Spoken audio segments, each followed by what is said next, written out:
Hey everyone, Future Don here. I apologize about there being no flashy intro, but I'm still working on it, so without further ado, let's check out my thoughts on the Canon R5. Hey everyone, my name is Don, and I just wanted to share with you guys some thoughts on the Canon R5. So when the R5 was announced, about a day or so after, a friend asked me my thoughts on it, and I just wanted to share you guys my original thoughts. And now that the A7S III has been released, I want to share my thoughts on that and kind of compare the two. So let's get right into it. The first thing that I mentioned to my buddy was the price of the R5, and I'm going to be looking down at notes here, so if I look down a lot, please excuse me. So the price, I live in Canada, so I'm going to be going by Canadian prices. I might put American prices down at the bottom, but we're going to be talking Canadian prices. So the first thing I mentioned to him was the price. It is a whopping $53.99 plus tax Canadian. It comes to $6,100 tax in. I had mentioned that for a hybrid camera that, in my opinion, didn't excel at either photo or video, that was an absurd price. And I still think that, so I went on to elaborate. My original thoughts were that on the photo side, 45 megapixels, while this is dope for a hybrid camera, when the video side implementation isn't so hot, or at least wasn't well thought out, I think, which absolutely is the more heavily focused side of the camera, it doesn't do anything to help the camera shine. I said that 45 megapixels is okay, it's decent, but you could buy the 3-year-old now A7R III and get 42 megapixels, practically the same. They're in the same field. Nobody should be nitpicking over 3 megapixels because they do the same job, practically. For $32.99, so you could save yourself $2,000 and get yourself a pretty sweet lens. That's where the real value of a camera system is in the lens. So, you know, you could really just save yourself some shekels there. You could still get 4K 30 on the A7R III, and let's not fool ourselves and say 4K 30 isn't still sick. That is sick quality. You still get 1080p slow-mo there, so you can do that. It's not 4K 60, like we're starting to get on, say, the S1H kind of started that trend, and now you're seeing 4K 60 on the Canon R5 as well as the A7S III. Or it's not 4K 120 like you're seeing on modern cameras for that slow-mo sickness, but 4K 30 is absolutely sick quality still, and you can do a lot with that. When considering screens, when considering like the screens in which we all take in this media, TVs, monitors, or cell phones for the most part are still 1080p resolution, and the only thing to gain between any of those is a bit more smoothness and slow-mo capability. I think that now 4K is becoming the standard, and I'll say it's becoming the standard on the creator side of things. 4K still isn't the standard as far as taking in content, so a lot of people are still watching 4K content on their 1080p screens or their 1080p monitors. TVs are becoming more commonplace as 4K screens, but there's a lot of people, including myself, that don't own a TV. So I'm probably going to get chastised in the comments for that, but it's like I have 3 monitors, I run 3 monitors, and they're all 1080p, and there's no real need to upgrade to a 4K monitor other than just to enjoy watching content. I mean, as prices come down, it is more commonplace. But still, the majority of people are on the 1080p side, so it's subjective, really. I think that a lot more creators are the ones that are wanting 4K rather than the common person that's watching the content. Anyhow, I also went on to say we have A7R IV, which yes is a stills focus camera, but that which excels at what it does at 61 megapixels and a price of $41.99. That's still approximately $1,000 less than the R5, and well, I use the word you decimate the R5 resolution. You get 45 up to 61 megapixels, so that's pretty significant. Then I know the counterpoint is to say, well, the A7R IV doesn't have 4K 120, 8K 2430, or raw output. And while that is true, I just don't think the hybrid approach that Canon is using is the best approach to go with right now. I think that Sony's approach of making their hybrid camera, their A7I, A7II, A7III line, something that is capable of touching that 4K threshold, but also puts out photos at a decent enough resolution that, I guess, unlike the Canon camera, doesn't raise the temperature of the camera ambiently as you're using it. For example, if you watch other videos floating around on the internet right now by more prominent YouTubers, you'll see that a lot of them do say the R5, when you're shooting photos on it, that is raising the internal temperature of the camera, and thus it makes it incapable of operating as a video camera when you want to switch over to video. So that's really unfortunate, and I think that Canon's approach of trying to stick too much hybridness into one camera is really shooting them in the foot. So that's why I made the point of the A7R III, which you can pretty much match the resolution of the R5 and still operate within the 4K realm. And if you want to go even more into, if you're more a still shooter, you can get the A7R IV, get all the ergonomic upgrades of that, and still save yourself $1,000 or so, at least in Canada. Now, on the video side, I had said that not only will the 8K overheat in an absurdly little amount of time, before we talk about overheating, let's go over recording limits and requirements. So CF Express is the new main card slot. So right off the bat, if you want to take advantage of the thing the camera is really trying to boast, which is the 8K, you have to buy a 64 gigabyte CF Express card, which is going to give you 3 minutes of 8K RAW recording at any time frame. So that's 3 minutes of RAW at 29.97 frames per second, 25 frames per second, 24 frames per second, or 23.98 frames per second. Currently, a 64 gig CFE costs $249.99 average in Canada and at most Canadian retailers. That's approximately $280 tax in just to record 3 minutes. I personally think that's insanity, but I'm not dealing with high-profile clients who want 8K only and can justify those costs. The UHS 2 slot will not record 8K. It probably will melt.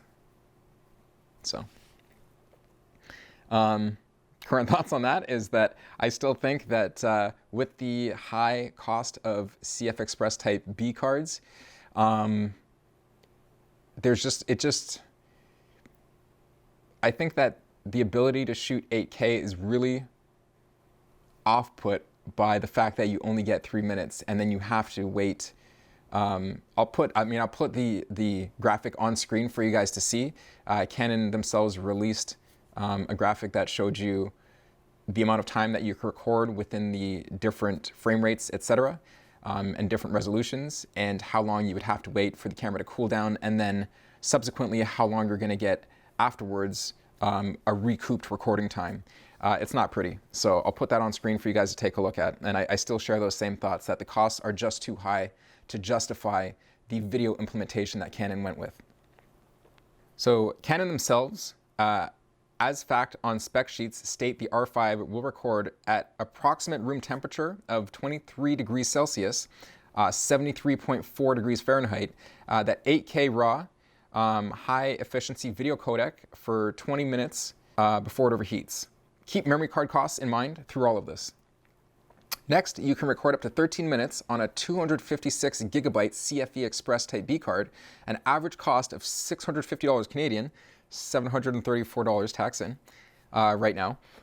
Already pushing the cost of entry almost up to $7,000, because what I am doing is I'm taking the original cost of the camera, which is body only, $53.99, so that's $6,100 without a lens, so you're not shooting anything yet. And just looking down at my notes here,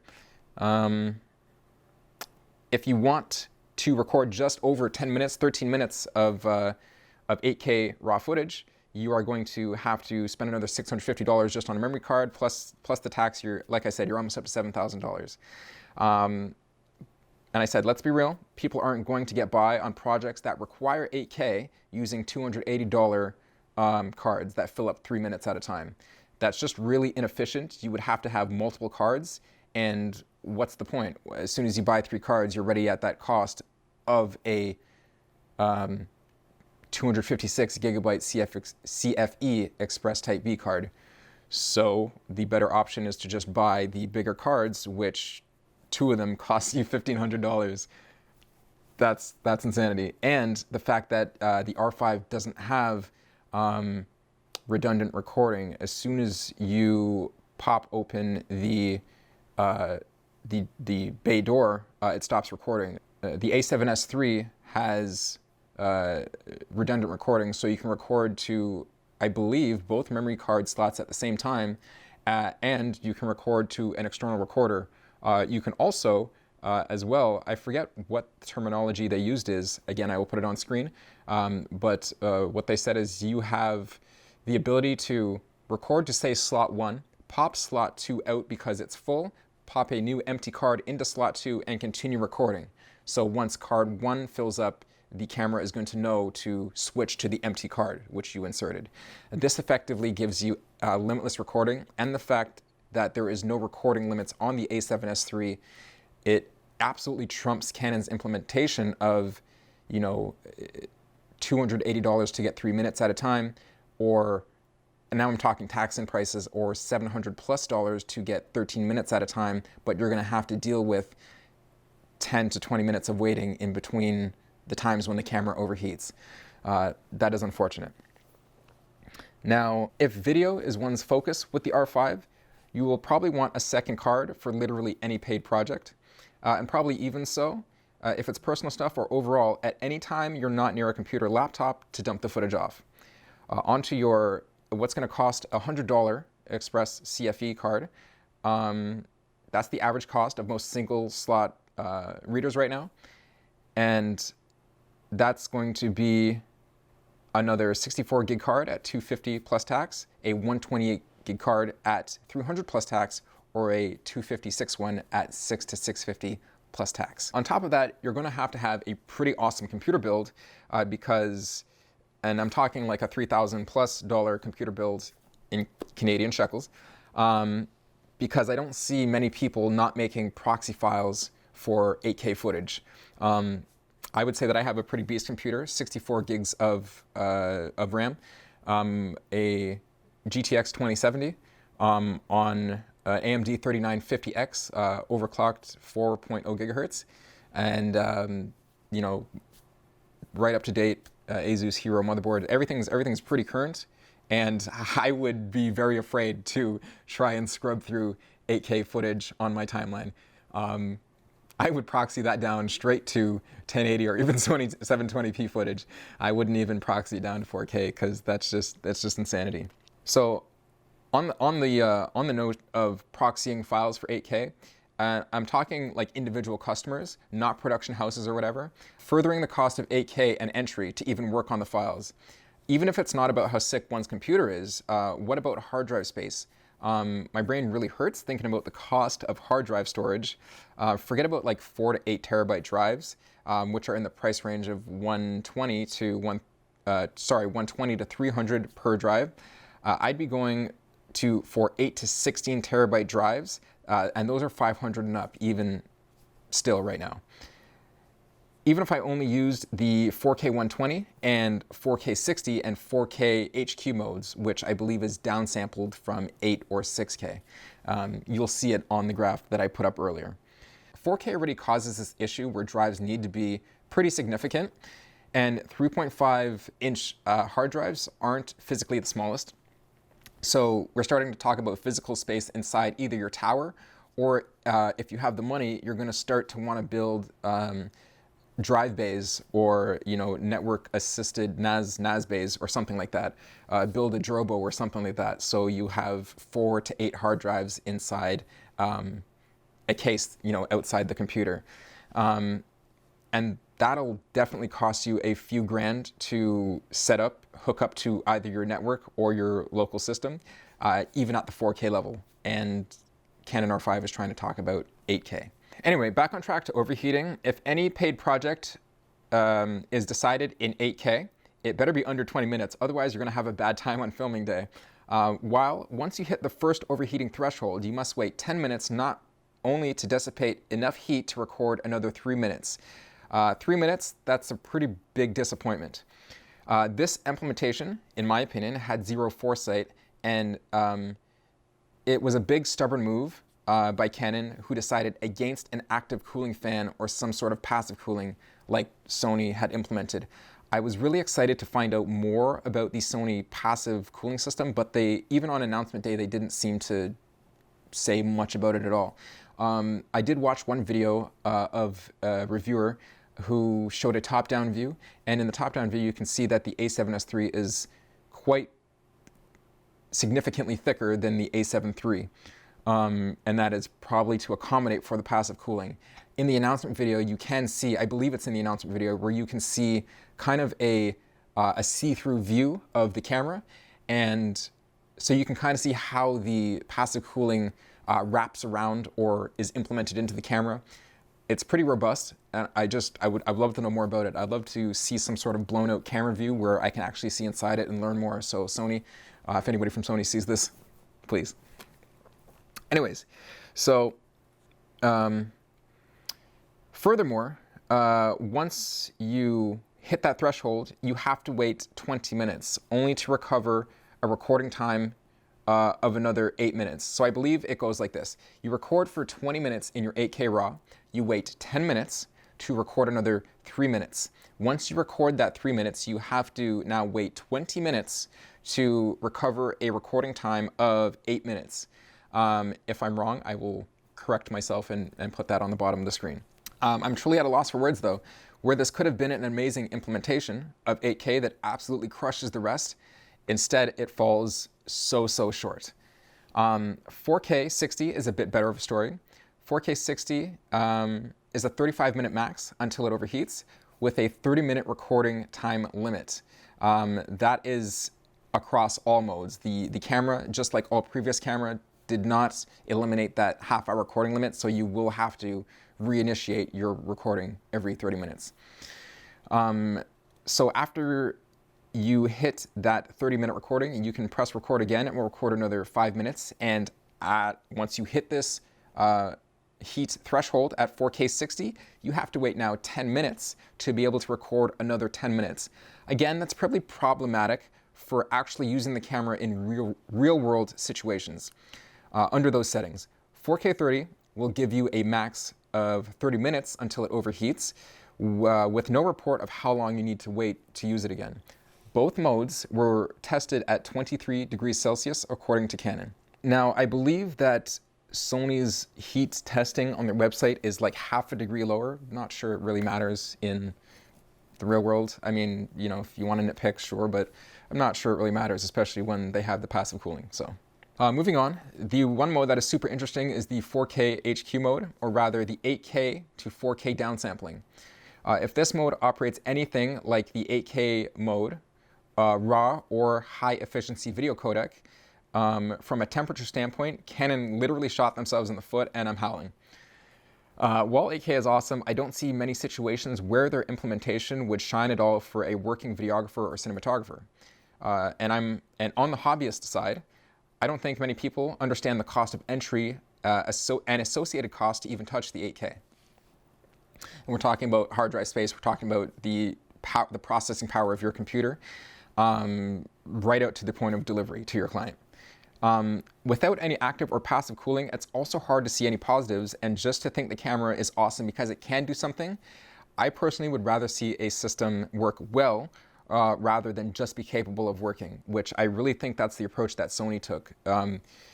They didn't bite more, than they could chew, and I really think that their really well thought out implementation of how they approached 4K is making the world over of cinematographers happy. Not only YouTubers with the flippy screen for the vlogging, but how their 4K has no line skipping or pixel binning, and how their choice to use 12 megapixels really makes it a low light monster again. If you watch the Now I See video by Philip Bloom for the original A7S from 2014 compared to the one he did for the A7S III recently, it just absolutely blows my mind. Like, there's something special about this camera, and I do think it, whenever we do get award shows back, it will go on to win all the awards. I really think it'll shine as one of the best cameras of this generation. saying that, I'd rather see a system work well rather than just be capable of working. Hats off, or toque off, I should say, to Panasonic for their 4K 60 implementation. This also means, and remember, these were my original thoughts, so this also means I had huge expectations for Sony's implementation of their 4K on the A7S III, and as I just said, they knocked it out of the park. They crushed it. I went on to say, not only do I have huge expectations, but I want to see them not be afraid to sway away from the typical A7 shape they have adopted. I said this because Canon made a point to say that they wanted to keep the R5 and R6 the same size as the EOS R to maintain ergonomics across the lineup. But I really think that's shooting yourselves in the foot, because although the A7S III is a thicker body than the A7 is, it has also adopted the much bigger and deeper grip of the A7R4, and I really think that a bigger body, just a little bit thicker of a body to accommodate for the passive cooling, which allows you to do your job as a videographer to the moon and back, nobody's going to complain. I really think that Sony's their push to increase the body sizes over generation to generation has only been a boon to their success. And when it comes to how consumers have been receiving it, I think that consumers have been receiving it very well. And I think that they're on the right course, is what I should say. So in saying that I wanted to see them not be afraid to sway away from the typical A7 shape, I'm quite happy that they did, because most video limitations ultimately come down to heat and how you're going to dissipate that heat, especially as specs keep getting pushed. That's basically it. That was what I shared with my buddy. Now, the A7S III, it's hard to find faults in that thing. I mean, right now, there are a couple of videos out by a couple of creators that are problematic and are showing that the A7S III has, or at least their model of it, has heating problems. But overall, 90% at least of the YouTube community and the creator community is receiving the camera with 2 thumbs up, and you know, are really pushing the camera to do more and more, and it's seemingly keeping up with everybody's demands. So that's pretty much it. I will share more videos, more thoughts about the A7S III. Let me know if you guys enjoyed this talking head kind of style video, and also let me know your thoughts on anything I said in the comments below. That's pretty much it. If you like this video, like, comment, and subscribe, and I'll see you guys in the next one.